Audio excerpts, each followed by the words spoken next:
जय गुरुदेव। फिर शुरू हुआ सन 1977। परम पूज्य बाबा जय गुरुदेव जी महाराज के भक्तों से जो बाहर थे, लोग पूछते थे कि भाई 76 तो खत्म हो गया, कांग्रेस तो अभी गई नहीं और इंदिरा गांधी ने चुनाव साल भर के लिए टाल दिया, तो क्या बाबा जी की भविष्यवाणी गलत है? तो सत्संगी प्रेमी पूरे दावे के साथ उनसे कहते थे कि बाबा जय गुरुदेव जी महाराज की बात कभी गलत हो ही नहीं सकती। समय की प्रतीक्षा करो और जल्दी ही सरकार बदलेगी। इंदिरा के सिर पर बैठकर बाबा जी के भूत कुछ ऐसा करा देंगे कि सरकार बदल जाएगी, अचंबा होगा। सभी लोग इस बार वोट देने के लिए तैयार रहो, चुनाव होगा।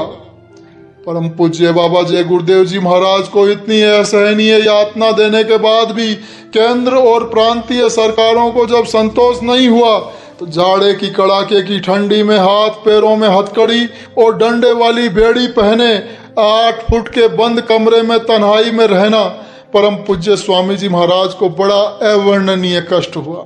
निश्चय ही यदि संत नहीं होते, अवतारी शक्ति नहीं होती, परमात्मा का मनुष्य रूप अवतार नहीं होता, तो एक सामान्य मानव चाहे कितना भी बलशाली होता, अब तक मर गया होता। परम पूज्य बाबा जय गुरुदेव जी महाराज बहुत दिनों तक अन्न नहीं खाए, तेल और कंघी नहीं लगाए। बाबा जी अभी जिंदे हैं, ये प्रधानमंत्री और उत्तर प्रदेश के मुख्यमंत्री को आश्चर्य था। और एक दिन बाबा जय गुरुदेव जी महाराज को बरेली सेंट्रल जेल में एक स्थान पर ले जाया गया, परंतु जेल अधिकारी वो कार्य नहीं कर सके और बाबा जी को पुनः उनके तन्हाई के कमरे में पहुंचा दिया गया।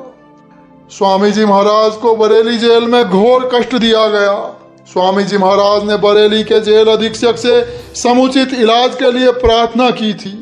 जेल अधीक्षक को स्वामी जी महाराज का दिया गया एक प्रार्थना पत्र जो आपको यहाँ प्रस्तुत किया जा रहा है, बड़े ही ध्यान से आप इसे सुनिए। माननीय अधीक्षक महोदय, बरेली, सेवा में प्रार्थना। सरकार ने आपके पास मुझे धरोहर के रूप में सुपुर्द किया है। हमारी देखरेख के सभी अधिकारी दिए हैं।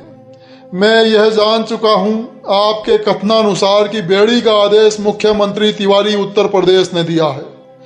जेल की तरफ से आपके द्वारा कोई कार्यवाही नहीं हुई। श्रीमान जी, जो हमारे साथ अमानवीय व्यवहार हुआ, जिसको मैं कभी सोच नहीं सकता था कि जेल के अधिकारी ऐसा व्यवहार करेंगे। मैं तो यह समझ रहा हूं कि जो व्यवहार जानवरों के साथ निर्दयता और कठोरता का किया जाता है, वह हमारे साथ हो रहा है। कान हमारा सदा बहता रहता है, जिसमें मवाद निकल रहा है, जिसे डॉक्टर ने देखा है, दवा लिखी है, अभी तक दवा आई नहीं। सूजन भी कभी कभी हो जाती है। दांतों में बड़े 4 होल हैं। छोटे छोटे दांत मांस के अंदर रह गए हैं। आसपास के दांत भी दर्द करते हैं। दवा का कोई लाभ नहीं। मुझे 5 साल से गठिया का रोग है। सारा शरीर जकड़ जाता है। जोड़ों में भयंकर पीड़ा होती है और रात को नींद भी नहीं आती है। आँख की रोशनी कम हो गई है। लिपा लिपा दिखाई देता है। चश्मा नहीं लगता। श्रीमान जी, आपके श्री नारायण दत्त तिवारी मुख्यमंत्री उत्तर प्रदेश के आदेश द्वारा जो जेवर पैरों में पहनाया है, जिसको जेल खानों में बेड़ी कहते हैं, इसके कारण हमारे दाहिनी तरफ का अंडकोश सूज गया है। पेशाब में जलन होती है। जेल डॉक्टरों को दिखा दिया पर कुछ कहा नहीं डॉक्टरों ने। हस्ताक्षर परम पूज्य स्वामी जी महाराज। परम पूज्य स्वामी जी महाराज ने यह पत्र जेल अधीक्षक बरेली को लिखा था। परम पूज्य स्वामी जी महाराज के इस पत्र पर किसी प्रकार की कोई सुनवाई नहीं हुई। परम पूज्य स्वामी जी महाराज को दवाइयों के रूप में कई बार स्लो पॉइजन देने का प्रयास किया गया, लेकिन स्वामी जी महाराज ने जेल की दवाइयों को कभी यूज नहीं किया। जेल में स्वामी जी महाराज ज्यादातर शांत रहा करते थे। बरेली में स्वामी जी महाराज के साथ श्री दलगंजन सिंह एडवोकेट, भवानी सिंह गौतम एडवोकेट हमीरपुर, गुलाब सिंह परिहार अध्यापक हमीरपुर और छतर सिंह खन्ना ये गैर सत्संगी थे। बाद में 2 सत्संगी शिष्य श्री संतराम और श्री राम भेज वर्मा फैजाबाद की जेलों से ट्रांसफर होकर बरेली जेल में आ गए, तो वे स्वामी जी महाराज के पास रहते थे। परम पूज्य स्वामी जी महाराज प्रातः शौच के बाद मुंह धोकर तुरंत चाय पीते थे। परम पूज्य स्वामी जी महाराज बरेली जेल में भी स्वयं चाय बनाते थे और बनाकर लोगों को पिलाते थे। चाय का नाम स्वामी जी महाराज ने जय गुरुदेव जनता चाय रखा था। स्वामी जी महाराज कहते थे कि आओ जनता चाय तैयार है। सभी साथ वाले अपनी अपनी मगों को लेकर पहुंचते थे स्वामी जी महाराज के पास। तो स्वामी जी महाराज चाय में लकड़ी से चीनी मिलाते थे और कहते थे कि जनता चम्मच जनता चाय। किसी को ये रहस्य नहीं मालूम था कि स्वामी जी जनता नाम क्यों बराबर लेते हैं। स्वामी जी महाराज संकेत में आगे आने वाले शासन का नाम बताते थे, लेकिन संतों की भाषा को कौन समझ सकता है। बिरले ही उनका राज जान सकते हैं। संतों की बात कभी असत्य नहीं होती।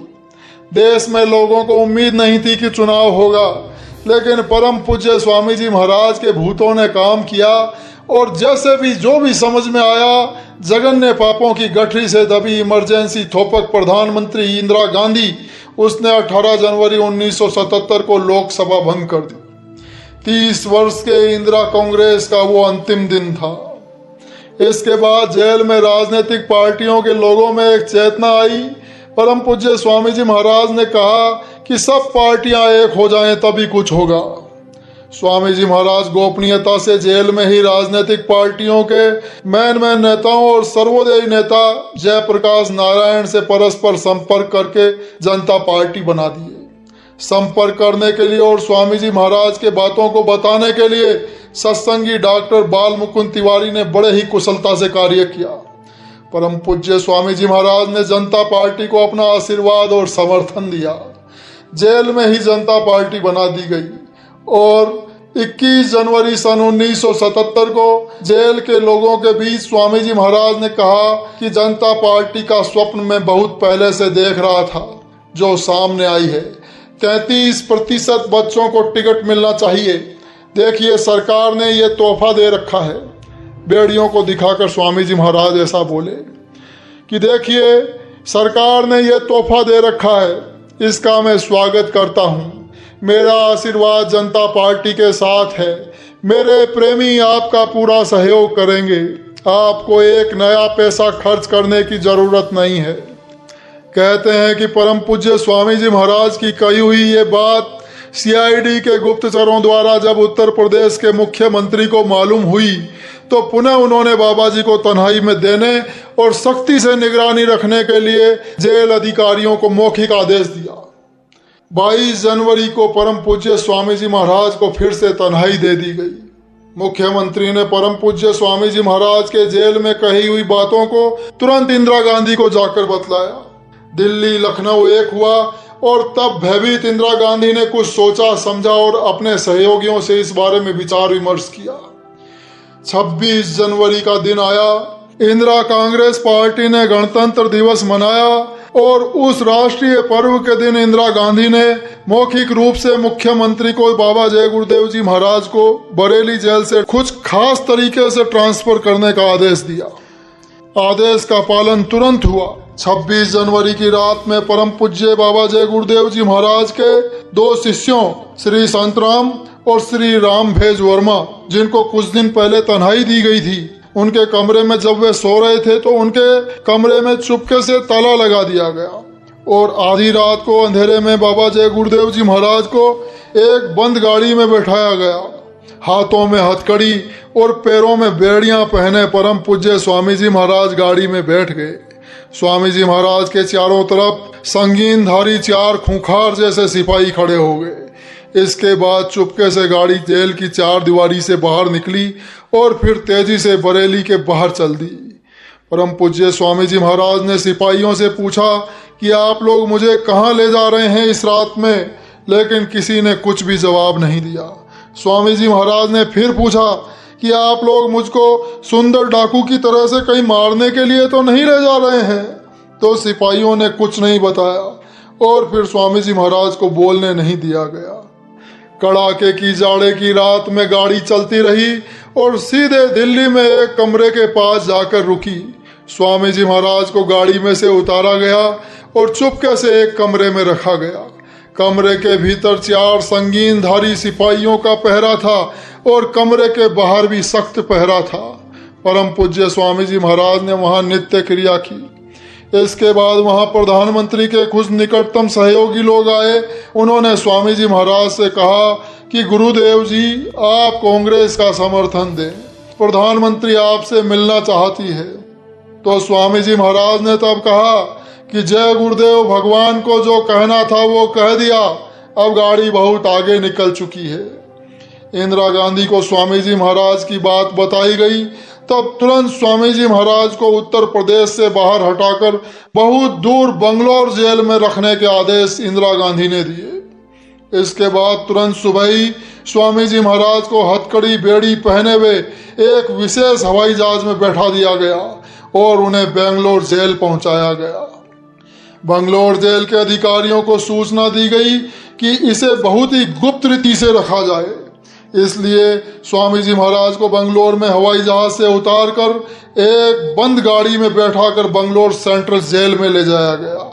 जेल में वहां जिसको भी ये खबर मालूम हुई कि उत्तर प्रदेश का कोई बहुत भारी डाकू यहाँ आ रहा है, तो वे सभी देखने के लिए बड़े उत्सुकता से प्रतीक्षा वहां कर रहे थे। काफी संख्या में बंदूकधारी सैनिक वहां मौजूद थे। जेल के भीतर मोटर गाड़ी से परम पूज्य बाबा जय गुरुदेव जी महाराज को हथकड़ी बेड़ी पहने जब उतारा गया तो देखकर लोग आश्चर्यचकित हो गए और कहने लगे कि ये तो साधु हैं। जेल के सभी अधिकारी उत्तर प्रदेश के इस क्रूर व्यवहार को देखकर चुप थे। बंगलौर के जेल अधीक्षक ने परम पूज्य स्वामी जी महाराज को बहुत ठीक से रखा। डंडे वाली बेड़ी हटाकर जंजीर वाली बेड़ी पहनाई। उसने कहा कि महात्मा जी, आप दूसरे प्रांत से आए हैं, इसलिए मैं कुछ कर नहीं सकता। अगर मेरे प्रांत में होते तो मैं यह नहीं होने देता। फिर भी मैं जितना कर सकता हूं मैं करूंगा। बंगलौर जेल अधीक्षक को दिल्ली से यह खबर दी गई थी कि जय गुरुदेव को इस प्रकार गुप्त रखा जाए कि हवा भी न जान पाए। जब जेल अधीक्षक ने जवाब दिया कि बाबा जी के भक्त पूरे देश में हैं, इनको कैसे गुप्त रखा जा सकता है, उस जेल अधीक्षक ने अपने अधिकार का प्रयोग कर अपने कर्तव्य का पालन किया। फिर पता लगाकर परम पूज्य बाबा जय गुरुदेव जी महाराज के कुछ प्रेमी भी 2-3 दिन बाद बंगलौर पहुंच गए। स्वामी जी महाराज से उस वक्त वे मिल तो नहीं पाए, लेकिन उनको स्वामी जी महाराज का हालचाल मिलता रहा। इधर राजनीतिक बंदी नेतागण जेलों से छोड़े जा चुके थे और परम पूज्य बाबा जय गुरुदेव जी महाराज के भक्त भी जो जेलों में बंद थे अब छूट कर जेल से बाहर आ रहे थे और सभी परम पूज्य स्वामी जी महाराज के भक्त और समर्थक खुले रूप में जनता पार्टी का समर्थन कर रहे थे और प्रचार प्रसार में अपने तन मन धन से लगे थे। जेलों से छूटकर जो भक्त सत्संगी आते थे वे तुरंत चुनाव प्रचार प्रसार में और समर्थन में लग जाते थे जनता पार्टी के। इंदिरा गांधी का सारा तंत्र, सारा प्रचार प्रसार रुपयों के बल पर लगा था, लेकिन जनता पार्टी को खुला समर्थन दे रही थी। जनता को बाबा जय गुरुदेव जी महाराज की भविष्यवाणी पर पूर्ण रूप से विश्वास था। कांग्रेस के प्रचारक प्रचार करते थे तो उन्होंने ये अनुभव किया कि जनता पार्टी के साथ है, इसलिए कांग्रेस के प्रचारकों ने प्रचार प्रसार के नाम पर खूब धन चुराया और इंदिरा गांधी ने पूरे देश में जब दौरा किया तो उसे भी ये पता चल गया कि जनता पार्टी के साथ है। जब इस असलियत का नक्शा प्रधानमंत्री ने अपनी आंखों से पूरे देश में देखा तो उसका होश उड़ने लगा, उसके चेहरे की हवाइयां उड़ गई, उसका चेहरा उतर गया। जिधर देखा उधर बाबा जय गुरुदेव जी महाराज का प्रचार और जनता पार्टी का समर्थन। बाबा जय गुरुदेव जी महाराज बेड़ियों के बीच बंद बंगलौर में थे, लेकिन पूरे उत्तर भारत में जय गुरुदेव की आवाज गूंज रही थी। उस समय इंदिरा गांधी के सहयोगियों ने बाबा जय गुरुदेव जी महाराज की तरफ से जनता को बरगलाने के लिए गलत समाचार छापना शुरू कर दिया और ब्लिट्ज अखबार ने 12 फरवरी सन 1977 को परम पूज्य बाबा जय गुरुदेव जी महाराज पर यह आरोप लगाया कि उन्होंने पीएससी का कांड सन 1973 में कराया था। लेकिन इन सभी अफवाहों का जनता पर कोई प्रभाव नहीं पड़ा। तब इंदिरा गांधी ने त्रिया चरित्र रचा और उसने बाबा जय गुरुदेव जी महाराज को तुरंत बंगलौर जेल से दिल्ली बुलवाया।